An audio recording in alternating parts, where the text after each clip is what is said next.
நீங்கள் பெட்ரோல் பங்குக்கு போயிட்டு ரூபாய்க்கு பெட்ரோல் போடுறீங்கன்னு வச்சுக்கோங்க. பெட்ரோல் போட்டு முடிச்சதுக்கப்புறம் நீங்கள் ரூபா பே பண்ணுவீங்க. ஆனால் நான் அதே பெட்ரோல் பங்க்கில் அதே ரூபாய்க்கு பெட்ரோல் போட்டாலும் 94 ரூபா தான் பே பண்ணுவேன். அதாவது ரூபாய்க்கு பெட்ரோல் போட்டால் எனக்கு ரூபா மிச்சமாகுது. ஏதாவது பெட்ரோல் பங்க்கில் ரூபாய்க்கு ரூபா கம்மி பண்ணுவாங்களா? ஆனால் இந்த ட்ரிக்கு தெரிஞ்சால் இதை நீங்களும் பயன்படுத்திக்கலாம். இது ரூபாய்க்கு போட்டால் மட்டும்தான் ஒர்க் ஆகும் அப்படின்னு கிடையாது. நான் 500 ரூபாய்க்கு பெட்ரோல் போட்டாலும் 470 ரூபா தான் பே பண்ணுவேன்.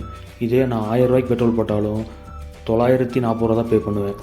இது எப்படின்னா, இதுக்கு ஒரு ட்ரிக் இருக்குது. இது வந்துட்டு உங்கள் ஏரியாவில் 4 பெட்ரோல் பங்க் இருக்குதுன்னா 3 பெட்ரோல் பங்குக்கு இந்த ட்ரிக் ஒர்க் ஆகும். இந்த ட்ரிக்கை எப்படி பயன்படுத்தணுங்கிறத கிளியராக எக்ஸ்பிளைன் பண்ண அடுத்த வீடியோவில் நான் நேரடியாக பெட்ரோல் பங்குக்கே போயிட்டு லைவாக டெமோ காட்டி ஸ்டெப் பை ஸ்டெப்பாக ப்ராக்டிக்கலாக எக்ஸ்பிளைன் பண்ண போகிறேன். அந்த வீடியோவை மிஸ் பண்ணாமல் இருக்க இப்போவே சப்ஸ்கிரைப் பண்ணி பெல்லை ஆன் பண்ணிக்கோங்க.